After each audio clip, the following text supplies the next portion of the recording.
name is Joseph Hills. I am an ELT consultant with eFuture. My background is showing the Golden Gate Bridge right now for some reason, but I am based in South Korea. And we are starting to get the winter feels coming in. So I hope everybody is enjoying what is left of the warm weather wherever you are, unless you are in a subtropical or tropical area, in which case you're probably welcoming a little bit less rain. But today, I am very, very excited to talk with you because we're going to be talking about Smart Phonics 3rd edition, which is the newest edition and the newest eFuture textbook to be published and released to the public. So I'm going to run through a couple of different things and topics while we talk today.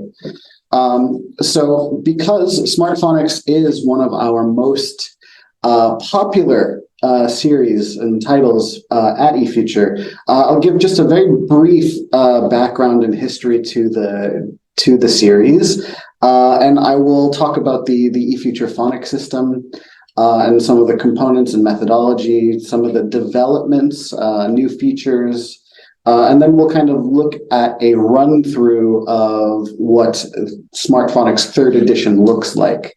I'm not going to be doing much in the ways of doing a side-by-side comparison with the current edition of Smart Phonics, but I encourage you to, if you are curious, to, if you have it, look through your copies, and you can compare either as we go through the presentation or after. And then, of course, we will wrap up with some questions if there are any, and just some basic summary information. So the background to our Smart Phonics history here. So the first edition of Smart Phonics was published in 2003, which I was still in high school when this book came out. But yeah, it's been around for about 20 years now.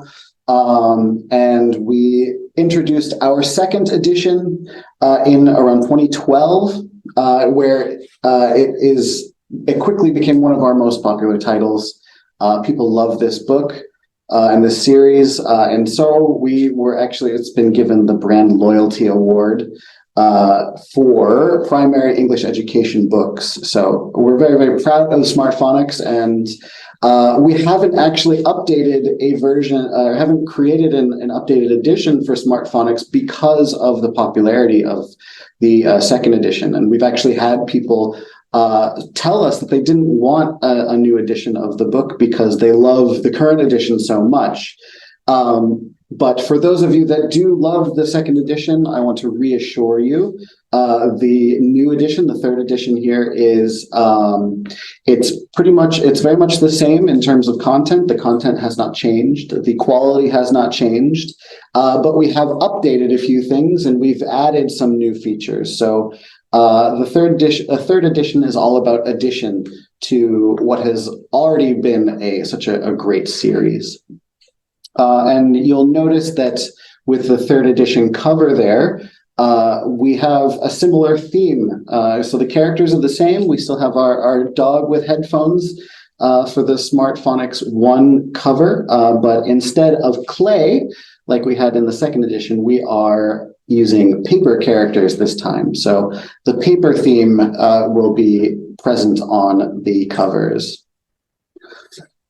Now, the basic background here, like I said, it's one of our most popular series, and as a phonics series in general, it is one of the most popular series worldwide. We've sold over 7 million copies of this book, so it's reasonable that we would come out with a new edition because we want this to be something that is useful for everybody. The philosophy behind Smart Phonics is that it is easy to teach. So for you teachers, phonics can be something that creates concerns, worries, fears, And so we want to make sure that the textbook is accessible for you as a teacher to make your classroom simple and straightforward. And because it's easy to teach, it also means that it is an easy textbook to learn from. So fun and easy for the students, easy and stress-free for the teachers. And the systematic foundations to the textbook have not changed really from edition to edition. So that same systematic foundation that you are familiar with in the second edition will still be there in third edition. So the things that haven't changed. You're still going to get those engaging activities and games. You're still going to have fun stories and comics, including animations for those comics and stories. You will have a teacher's manual with detailed explanations for the teachers to help them, guide them through things. You still have a workbook with extensive practice for beyond the classroom. You can use the workbook in the classroom if you like, but it can also be used as homework, or it can be used as a supplemental resource for your students. And of course, the big book of board games that we have, those large board games, those still exist as well. So again, going back to that engaging activities and games, it's still easy to follow. The content is clear. It is easy for the students to comprehend. And it is easy for the teachers to know what is going on and keep track of things. We still provide plenty of contextual exposure to sight words. So as you go through comics and stories and songs and chants, you will see the text or the sight words being presented to your students as they learn. And then, of course, we also have the numerous downloadable resources. And as you'll see in just a moment, we've added to some of those downloadable resources as well. And of course, our trusted and effective methodology has not changed. So that eFuture Phonics system, which I will introduce to you now, is still very much in use with this textbook series. So, talking about phonics, especially for teachers that are new to teaching, they don't have much experience, or even teachers that have been working in the classroom for years and years. Teaching phonics is something that is always kind of a challenging topic to cover in class because your students are young. If they're practicing phonics, it's because they're just starting their English education. So they're not going to be super conversational in English just yet. And that presents a lot of intriguing challenges for teachers. So what we need to do is we need to think about what phonics is and the goal of phonics. But really, the goal of phonics or phonemic awareness, or the overarching umbrella term, which is phonological awareness, is not just to teach individual sounds, but it's to get our students reading for the most part. So we're using phonics to eventually have our students reading. And that is going to be a guiding principle when you use Smart Phonics, or really any phonics textbook worth its salt. It's going to get and guide your students towards a reading mindset. Now you'll see on this graphic here, I have phonics and phonemic awareness. They are two technical terms that are different. Phonics is actually the identification of how sounds look. So you're connecting the sound of a letter or a group of letters to the letters themselves, the symbols. So phonics is that sound and visual connection. And then phonemic awareness is the identifying and blending of individual sounds. Now, do you need to know this to teach phonics? Not at all. And in fact, in most cases, you are actually going to be using these two skills simultaneously in your class. Smart Phonics does not differentiate between these two. We're not going to indicate to you, okay, this activity is a phonics activity, this activity is a phonemic awareness activity. That's not going to happen in the book, but it's just a helpful thing to keep in mind, because these two things work together so that your students can read. So after we've identified the individual sounds, we've learned the alphabet and each individual sound, we need to start blending those sounds together. The blending is the first step into creating words and creating meaning from these sounds. And with eFuture, we have a very specific form of blending. It's a form of blending that is simple and fast. So simple and fast to teach and simple and fast to learn. So if you look at the image here on the screen, we're practicing blending two sounds. So we start with the vowel sound for A, which is A, and the consonant M. So A plus M, those two sounds together make M. So we take this now new single sound, and then we can connect that to other sounds to make words. But you're doing this step by step. So we're identifying the final sound and then adding the initial sounds to our final sounds to make those words. So starting small with the individual sounds, a, but that becomes am. So we teach that am. And then we can add single letters to am. So we can add the D sound. So what is the D sound? It is D. So D plus am becomes dam. We can take the H sound, which is unvoiced, and add that to am to make ham. And to help students with this, there are tons of blending games and activities that you can use to practice your blending. And the beauty of this is that you can also blend nonsense words, because the idea isn't necessarily that they're going to be initially learning the vocabulary. It's just that they're learning how sounds connect together. So you can take a letter like Z, for instance, Z or Z if you are in a country that prefers the British pronunciation, and you can take that sound Z and add it to am to make zam. Now, zam is a nonsense word, but the students are still going to be practicing how those sounds connect together. So that's very, very important. And then with all of our all skills and all methods, the final step is to practice. So you're going to practice and practice and practice. Your students are going to practice with the teachers. The students are going to practice with their classmates, and the students are going to practice by themselves. And we'll talk about that a little bit later. But we want to make sure that we're providing your students with enough resources so that they can practice effectively. So there's plenty of pages in the book for practicing your blending and practicing vocabulary and eventually reading. Now, one of the most common questions that I get is about pronunciation and teaching pronunciation.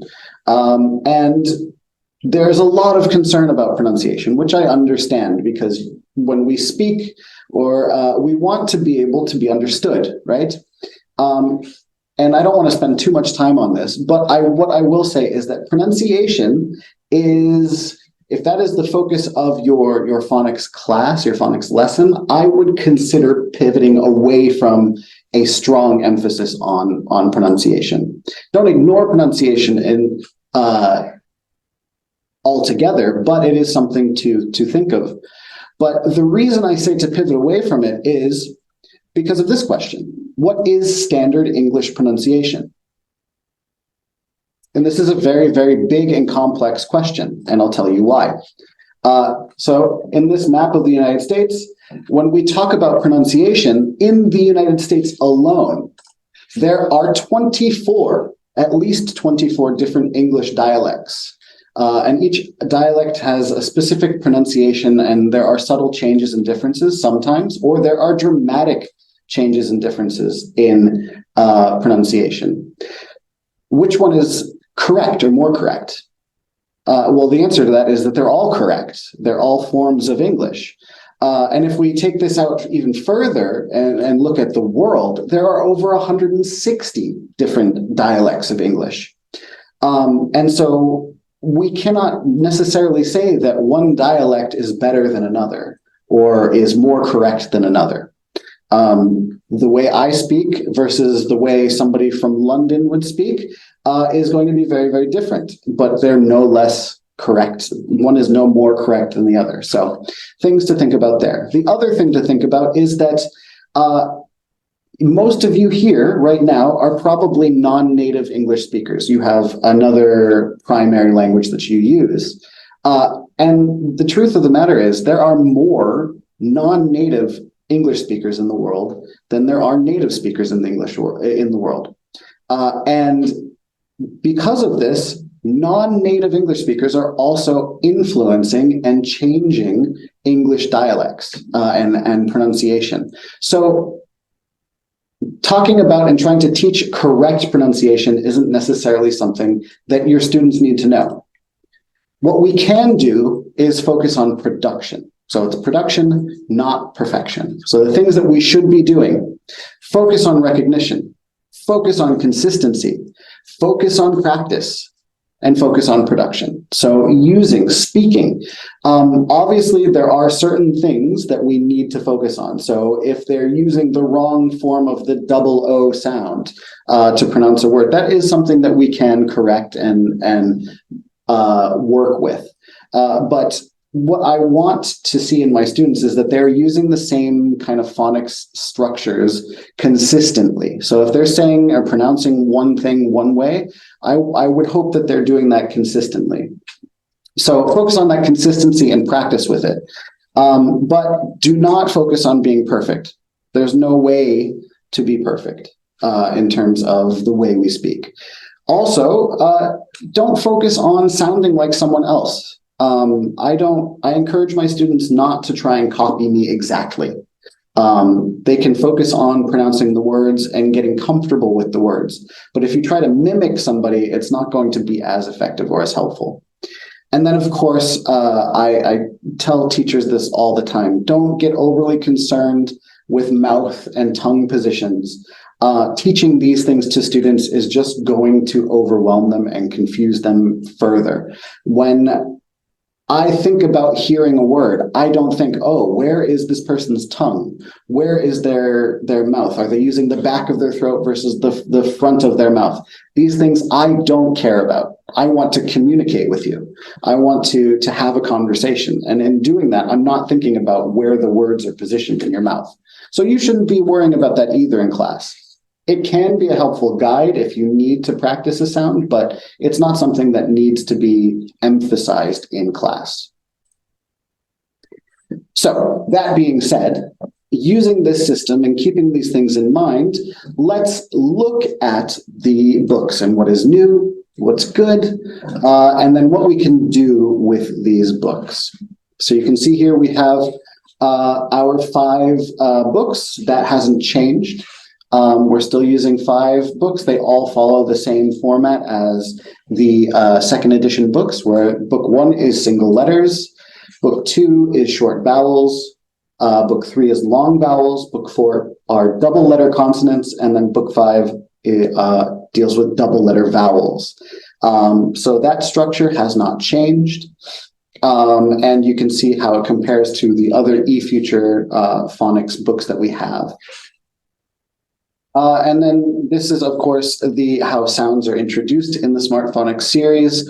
The one thing I'm only showing you this now is because we have developed with the 3rd edition additional worksheets called sound expansion worksheets. So we have added other sounds that need additional practice because we've had requests from teachers to focus on other sounds or different things that are familiar to the students or subtle differences. So the different uses of the letter C. So the C sound can be the hard C or the soft C. So like C as in circle or the C as in care or car. So that hard and soft. So differentiating between those 2 sounds and practicing those 2 sounds is very, very useful. So we've added those sound expansions or those additional practices in these worksheets. As far as the components, these are, again, they haven't changed much. We still have the student books and the workbooks. You still have a teacher's manual. And we still have the big game book and flashcards for you to use. In terms of digital components, we have made some updates. So we've updated the ebook, and we are working on the mobile app as well, which has a new feature, which is the AI Phonics program, or the AI Phonics practice functionality. If you are using Smart English second edition, we debuted this AI speaking app feature in that mobile app. So this is going to be similar to the Smart English second edition AI speaking app, but this one will be focusing on phonics. And then, of course, we have audio streaming. We've gotten rid of CDs because nobody uses CDs. Well, I shouldn't say nobody, but most people don't use CDs or don't have access to a CD player. So no more CDs. They're wasteful. And instead, we've switched to QR codes. You'll find them throughout the book, and you can stream the audio from our streaming service. But you can also, of course, download the MP3s and preload them onto your computer if you need them that way as well. So you haven't lost access to the audio. We've just provided multiple options for you to access the audio now. So what are the new features? Well, first, we have new chants. We've been using voice actors and actors who are training. They're going through Broadway training, so they are known to be skillful with their voices and have beautiful voices as well. So we've used them to help make the chants a bit more lively, and we've updated the animations and the images that go along with them. We have also incorporated a new letter tracing activity to help with students with the motor skills that go along with phonics as well. So to help incorporate some of the writing, but also using and practicing tracing either in the air or on a desk or even just in the book is a good way to also create associative connections with the letters and recognizing letters. So early on, that's something that is very, very useful. And I already mentioned the sound expansion worksheets, but also the new mobile app with the AI Phonics practice. So those are the big new features, but we've also updated things. So we've updated the songs, we've updated the unit stories, and we've updated the ebooks and digital support tools. So just to give you an idea of what the chants look like, if you were here before we started the presentation, I had the video of one of the chants running as we went through. I want to give you guys an opportunity to watch the animation while listening to the actual song this time. So enjoy the first chant. Oops, sorry.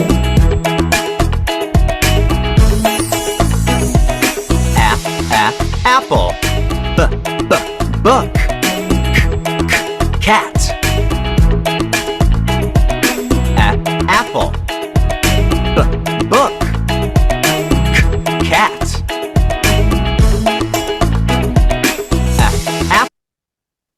So you guys get the idea. We're short on time, so I won't go through the whole thing, but this is what the chant looks like. It's very simple, straightforward, but the simplicity of it is also what makes it so repeatable for our students. It's quite catchy. It'll be stuck in your head, and you'll find yourself chanting to yourself when you're at home or on your way to work or wherever you are. So these chants are great because they encourage a lot of interaction, not just with the video, not just with the teacher, but also with the students themselves. So they can do this chant on their own and let the teacher kind of step back and be that facilitator, which is very, very useful. Okay, oops, there we go. So the other big feature that we've added is this tracing activity. So the tracing activity comes with these extra videos as well, so they can see the hand motions that would that entail writing these letters down. So you'll see these very, very simple activities that are, or videos like this that show you how to write the letters. This is also very, very important because when we practice tracing, or when we want to encourage students to trace, especially like tracing letters in the air, we have a big problem. Because if you are facing your students and doing air tracing, some of the letters will look backwards. And so that's a big issue, right? We can't do tracing while looking at our students because letters will be flipped. And that might be confusing. But then if we do it in the correct direction, our back is to our students and we can't actually see that they're doing it. So by using these tracing videos, we are able to show them how to trace correctly in the correct direction while still being able to observe our students practicing along with it. So really, really useful skill. And then just very quickly, I've talked about the sound expansion worksheets already, but you can see the expansion worksheets here. We have 4 different expansion worksheets, and they deal with specific sets of sounds. You see that they are somewhat related in how they are introduced, but the worksheets themselves kind of follow the same structure as the student book would. So the activities will be familiar, even if the sounds might not be. And the reason that we did this is, one, because it was requested, but it's a way to increase the challenge in your class. If your students need a little bit of extra practice with some of the sounds that they're struggling with, these are all fairly common sounds, but they don't necessarily fit the student book framework. So an additional kind of addendum to help our students. And I don't have images to share with you or a demo to share with you for the AI Phonics app because it's not quite done yet. But again, if you are familiar with the Smart English 2nd edition mobile app, which you can download for free, you can play around with AI Andy there, and you'll get kind of a sense of what the AI speaking functions are like. And you can kind of guess and see how they will be applied to a phonics function. But these will be coming out very soon, so keep an eye out for them. They will, the mobile app, of course, will be available for download for free from Google Store and Apple stores, or wherever else you might get your apps. And now, with all of these new features and all of the goodness inside of these books, what do we do with it? That's always the big question, right? So what do we do with the books? Well, I will run through a unit briefly to explain some of the ideas, and then I'll expand on some activities and things like that. So as our units progress, I'm sure most of you are familiar with it, you will notice that the structure is the same, but the layout looks a little bit different. So directions and introducing vocabulary, or not vocabulary, but introducing the sounds and the blending. The concepts and things like that are the same, but the organization is a little bit different. But still, you'll get the new target sounds, blends, and related words. And they're introduced using a combination of phonics and phonemic awareness, like I mentioned before. And then, like I said, practice. We get lots and lots of practice. So they get to practice new vocabulary targets. There's a little bit of simple writing, writing and tracing, and there's some coloring. And because your students are young, this is great because they're working on their fine motor skills. And this is something that we often take for granted in a phonics class, but it is very, very important because part of phonics and recognizing letters is being able to write them as well. So we are going to focus a little bit on how to write each individual letters, or each of the individual letters, and then make the sounds as well. And as we progress through, the learners continue to practice with the target sounds while reading vocabulary in a natural context. So you see a progressive scaffolding of the vocabulary and the structure of the unit. So we go from simple sounds and blending to vocabulary to simple sentences to a story. And so that progression is easy for the students to follow. They don't get overwhelmed when they see sentences or they see a story because all of the sounds will be familiar to them and introduced to them plenty of times. And then, of course, because it's an eFuture textbook, we are big on linking and reviewing. So they will come into contact with other older phonics targets as they progress through each of the textbooks. And even if there isn't a clear link and review on that page, by all means, as a teacher, I highly encourage you to review new language with old language as well.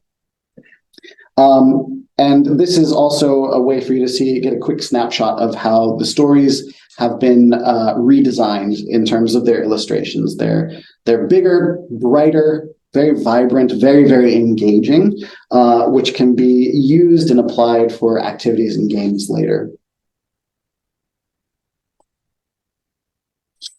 And as I mentioned, review.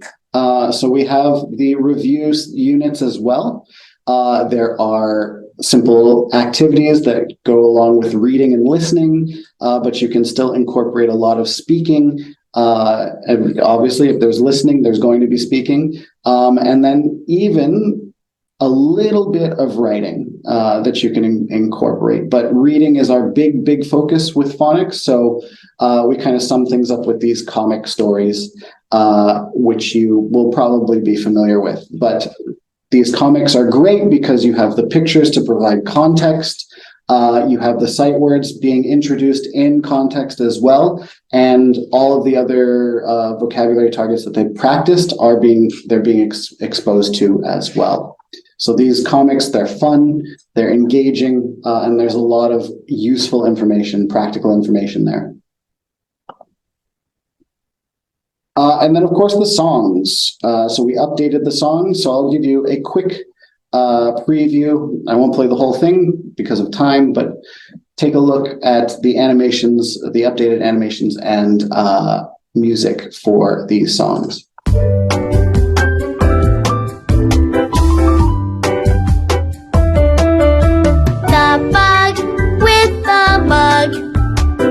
Sits on the rug.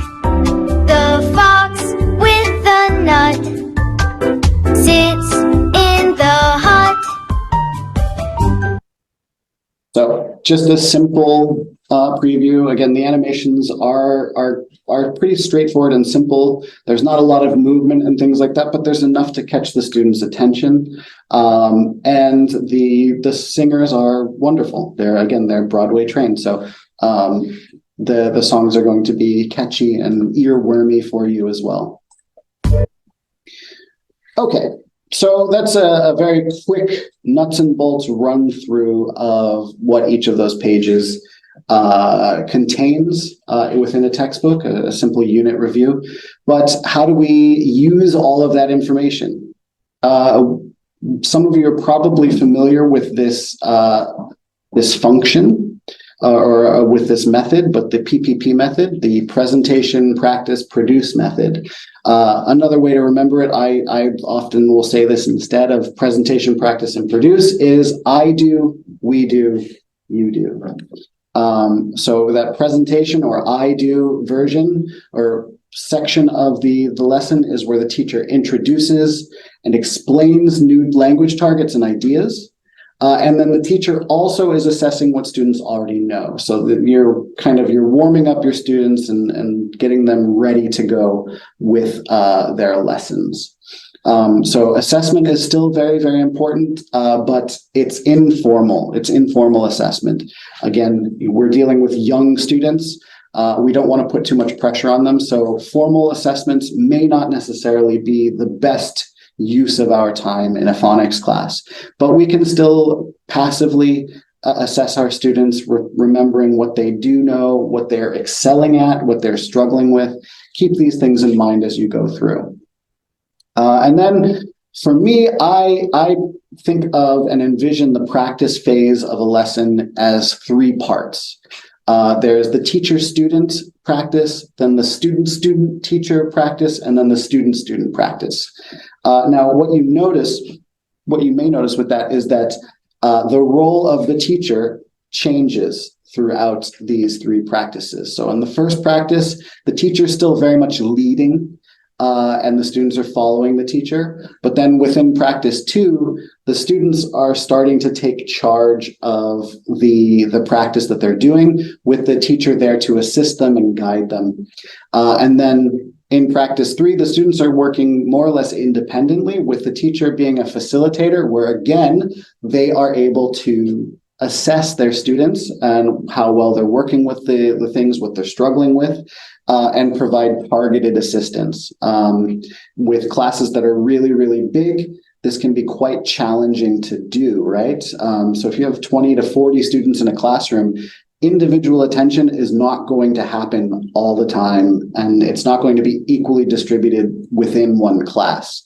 But by being able to step back and be a facilitator as opposed to a leader, you can move around the classroom a bit easier and just kind of help students individually as needed. And then finally, that production stage. This is where the students are really experimenting with language, and they're completing a task based on that newly learned language as well.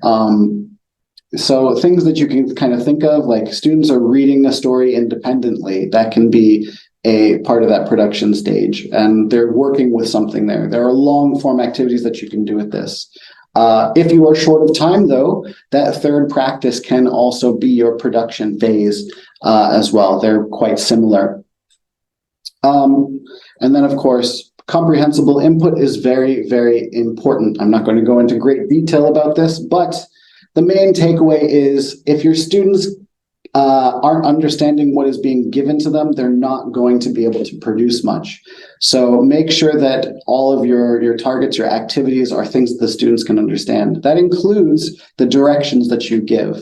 So think about how you present activities. Think about how you present the new language targets. Think about the games that you're using. Are they effective for the tools that you want to do? And also make sure that you are very careful about review. Make sure that you are keeping those key vocabulary targets and phonics targets in mind and connecting them with older concepts and language. So in a presentation phase using Smart English 3rd edition, I would actually say you can use the presentation phase at any part of a unit. I'm choosing specific pages just to illustrate how presentation can be done, but this presentation phase can be taken for each individual activity. So activity A, B, C, and D should all have a presentation phase to them. It's not just for your warm-up. It's to introduce concepts and things like that. So like I said, you're establishing what the students already know. You're discussing the vocabulary pictures, and that's very, very important here. Focus on the pictures, not the words themselves. Have the students identify the pictures, because this is a way for you to assess them. So if they recognize the animal at the bottom of the screen here, this animal, and they know that it is, maybe they know it is a sheep, that will help you a little bit later down the road, or they will recognize the hat here as maybe as a hat or a cap. But those things, you know that they have a grasp of what those images mean, and that way it'll make associating the words a little bit easier as well. But this is a very helpful way to assess what your students know without actually introducing any new concepts to them. And then the next step with this is to connect with the students' lives. So you're teaching them to blend different sounds. You're teaching them some vocabulary, but connect those sounds and vocabulary with their actual lives. Make it practical. So it's not just that you're teaching ham, you're asking them, have you eaten ham? When do you eat ham? Do you eat it for breakfast, dinner, things like that? They can then communicate in different ways if able. Don't force them to do something if they're not capable of doing it. But if they're able to communicate how they can connect to ham or to jam or to a ram, then that's a great way to bring life and practical application into your phonics class. And then, of course, make sure that you're reviewing, and as your final step, review those new sounds, those new phonics targets, and practice your blending, but make it fun. Play a game with them. So it's not just drilling the different sounds. Have them use TPR, get them up and moving around the classroom, have them play a simple game, use your flashcards, use letter flashcards to get them up and moving around so they practice the individual sounds and blending them as they get closer together, things like that. And then once we get into a practice phase, that first practice phase, which is the teacher-student phase, you can start to do other things. You can play games that are dealing with the explicit instruction comes through the form of a game. You can practice the vocabulary in a way, I call it emotional vocabulary, where you're practicing the blending and the sounds, but you practice the initial blending, and then you go, okay, so we've practiced the sounds, so it's am, let's practice that now, but when you say that am sound, I want you to say it happy or angry or sad, and have them change the way they say the word. This actually helps with pronunciation as well, because again, what we're trying to get is consistency. So we want them to be consistent with their sounds, even if they're happy or sad or angry or excited or quiet or loud. So again, remember, referring back to pronunciation, it's to focus on consistency and production. This is one way that you can do that. And then, of course, use those sing-alongs and use those chants. Those are a great way to interact with your students. The teacher would still be leading these for the most part, but eventually the students will be able to do these chants and these songs on their own, or have the students lead the songs and chants. But we would get there progressively. And sorry, the snowball game, just to give you an idea, it's kind of a way to practice vocabulary where you're using the am sound and then have the students add different initial sounds to that one in order, and then they have to say all of them. So it starts with one student going d, am, dam. The next student goes d, am, dam, am, ram. Things like that, and so on and so forth. Also, I should say, obviously, I don't have time to go through every possible phonics activity that you have or at your disposal, but I will say that if you visit the eFuture YouTube channel, you'll find a lot of really, really useful phonics games and activities there. And the teacher's manual will also provide a ton of resources for phonics games and activities there as well. So easy to apply and available to you as a teacher. Now, for practice 2, that student-teacher practice, I'm looking at a different page this time, but basically what we're going to be doing is listen to the audio, listen to your friend. This is a very helpful way to have the students start to take control of their learning. So have the students talk to each other, have them listen and then repeat back to each other, have them make conversations, practice the vocabulary words together, read sentences together. You can also do things like rapid fire reading, where with these, you can see here on page 9, they have these very simple sentences that match a picture. Yes, the activity is to match the sentence to the picture, but each of these sentences is useful, even if it doesn't match the picture. Have the students read it, but tell them, okay, I'm going to give you 20 seconds. Let's see time yourself, see how many sentences you can say in 20 seconds. Or time yourself and see how many of these sentences you can read. How long does it take you? And then see if they can improve upon that, and so on and so forth. So those rapid fire activities like that, they're short, which makes them attention grabbing, but they're not going to distract the students for too long. These are really, really useful, and it encourages additional speaking, tons of review, because it can be done multiple times, and you can do it in different ways. You can do things like running dictation or play phonics games, like slam or battle rock, paper, scissors, things like that. You have the images in the book, so the students can play with each other at their desks, or you can do it as a big class game with the words or flashcards on the board or at the front of the class, things like that. So these games are a lot of fun to play. It's, again, to get your students up, moving, and having fun in class while still being exposed to the targets effectively. And then that final practice phase, which can also double as your production phase, that student-student phase. You want to make your games a bit more independent. After you explain the game, you give the directions to the students, they should be more or less able to play these games on their own. So a simple one is make 4, where the students have their flashcards, and it doesn't have to be make 4, it could be make 3 or make 2, depending on how many flashcards that they have been practicing with.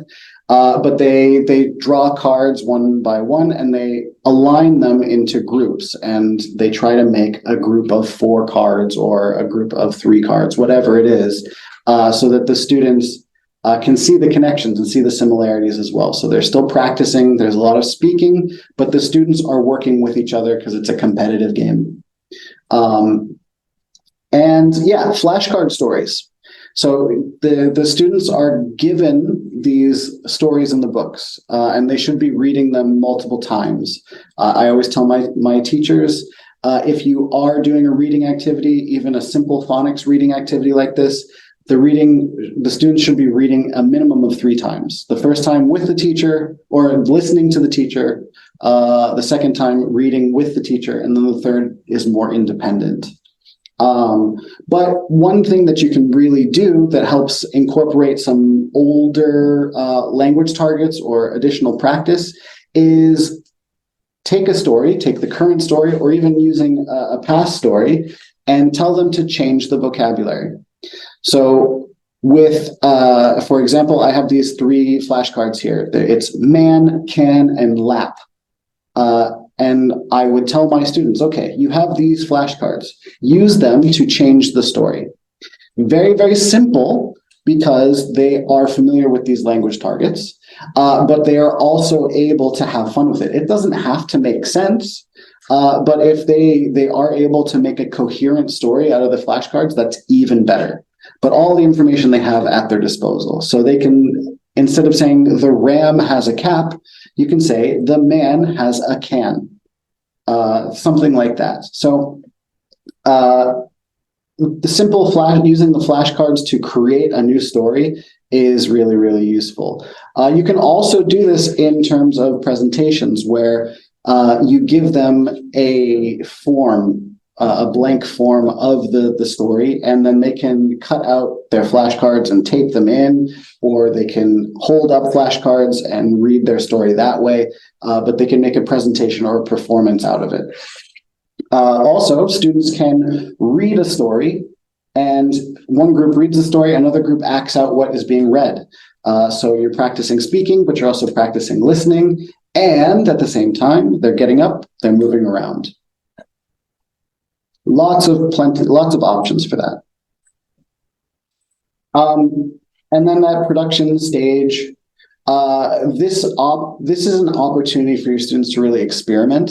So you can add other language skill activities to your production phase that will help your students, because in a phonics class, we're mostly going to be reading or reading, listening, and speaking. There's a little bit of writing, but it's not the key focus. And even reading isn't always going to be the key focus, but listening and speaking are going to be big time focuses.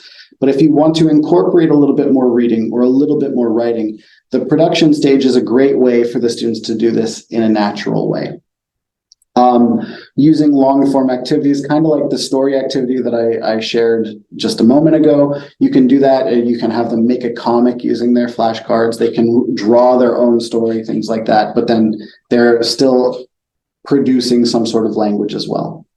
And of course, refer to the teacher's manual for additional activities and suggestions for ways that you can encourage your students to produce language independently.